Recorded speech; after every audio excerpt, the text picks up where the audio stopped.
a continué à revendiquer la victoire à la présidentielle devant quelques 4000 partisans rassemblés. Adolphe Musito est notre invité. Bonjour. Bonjour. Vous êtes l'une des figures de l'opposition, ancien Premier ministre, président du parti politique Nouvel Élan. Vous soutenez Martin Fayulu. Quel était le message aujourd'hui aux partisans de l'opposition et plus généralement aux Congolais avec ce meeting? Le message de Martin Fayulu et à travers M. Fayulu de notre organisation que la Mouka, c'est de dire au peuple, nous n'abandonnons pas la lutte, nous allons l'accompagner dans la lutte pour qu'il recouvre sa souveraineté, sa victoire qui a été volée par le régime de Kabila, en complicité avec M. Félix Tshisekedi. Désormais, nous organisons des meetings à travers le pays, toute forme de manifestation pacifique. Désormais, le peuple, avec la Mouka et Fayulu en tête, sur la résistance pacifique, sur la revendication de la victoire. Alors, jusqu'à quand Martin Fayulu va continuer à revendiquer cette victoire et par quels moyens? Par le moyen du peuple, parce que cette victoire n'est pas la sienne en fait, c'est la victoire du peuple qui a voté massivement pour le changement contre le régime Kabila qui a opprimé ce peuple, paupérisé, et donc il continuera la lutte les temps que cela est nécessaire pour qu'on revienne à la vérité des urnes. Uniquement par des moyens de manifestation, de soutien, pas par des demandes, notamment peut-être à l'Union africaine? Oui, absolument. Là aussi, nous avons deux fronts, les fronts diplomatiques, les fronts judiciaires.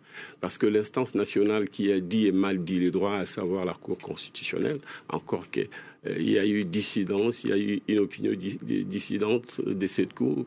Tous les juges n'étaient pas d'accord.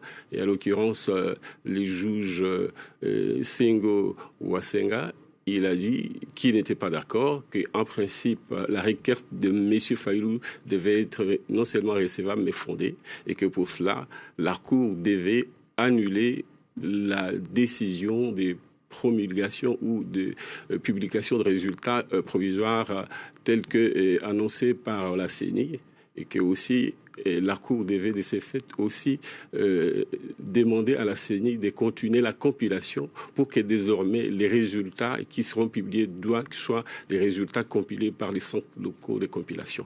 Aussi, cette opinion dissidente qui aujourd'hui est une source de droit indique qu'il fallait, de la part de la Cour constitutionnelle, ordonner à la CENI d'organiser urgemment les élections pour le parti du territoire dont les populations étaient exclues à ces élections, ce qui est un droit fondamental, à savoir Béni Territoire, Béniville, Butembo-Ville, mais aussi les territoires de Yombi dans la province de Mai-Ndombe. Et donc, il fallait aussi, et c'est ça l'opinion dissidente, il a été question aussi qu'on demande à la CENI, après organisation des élections, que la compilation ainsi que les résultats des élections présidentielles ne soient présentés que ceux qui feraient l'objet d'une compilation à travers les centres de compilation locales. Alors revenons sur le rôle de l'Union africaine. On se souvient que l'Union africaine avait justement appelé la commission électorale à ne pas proclamer les résultats définitifs avant l'arrivée d'une délégation à Kinshasa de l'Union africaine. L'envoi de cette délégation a été annulé après la proclamation des résultats définitifs. Est-ce que l'Union africaine peut encore jouer un rôle dans ce dossier? Oui, elle était de bonne foi et elle a demandé plutôt à la Cour constitutionnelle de ne pas promulguer les résultats définitifs et qu'il fallait qu'elle attende. Et vous savez que cette Cour constitutionnelle est instrumentalisée par le régime de M. Kabila. Et malheureusement, sur instruction de M. Kabila, elle a dû proclamer le résultat définitif en mettant, en prenant les cours, les autorités, des autorités de l'Union africaine. Et voilà, et elle était mise devant un fait accompli. Mais nous, au-delà de la pression que nous allons faire au niveau du peuple, nous allons aussi nous déployer au niveau de la Commission africaine des droits de l'homme et des peuples, mais aussi au niveau du comité des droits de l'homme de l'Union africaine. Vous allez demander au comité des droits de l'homme de l'Union africaine d'examiner cette présidentielle. Cette requête. En même temps que nous ferons pression dans le peuple, parce qu'on nous a dit que, on a dû s'y faire après cette promulgation des résultats définitifs, parce que le peuple n'avait pas bougé. Vous avez vu les images du premier meeting de la Mouka avec M. Fayulu. Le peuple s'est mobilisé massivement pour revendiquer sa victoire. Ça va être le cas à travers toute la nation et le pays sera gouvernable par M. Tshisekedi avec son allié Kabila, qui est toujours à la tête du pays. Oui, parce qu'il y a ces accusations d'un accord trouvé entre Félix Tshisekedi et Joseph Kabila pour la présidentielle et les législatives, accusations qui ont été portées. On a dit aussi que cette transition entre Joseph Kabila et Félix Tshisekedi, c'était la première transition pacifique. Félix Tshisekedi, c'est le fils de l'opposant historique. Pour vous, c'est pas un progrès politique? C'est pas un progrès politique, bien au contraire, le pays recule parce que le peuple a voté pour les changements.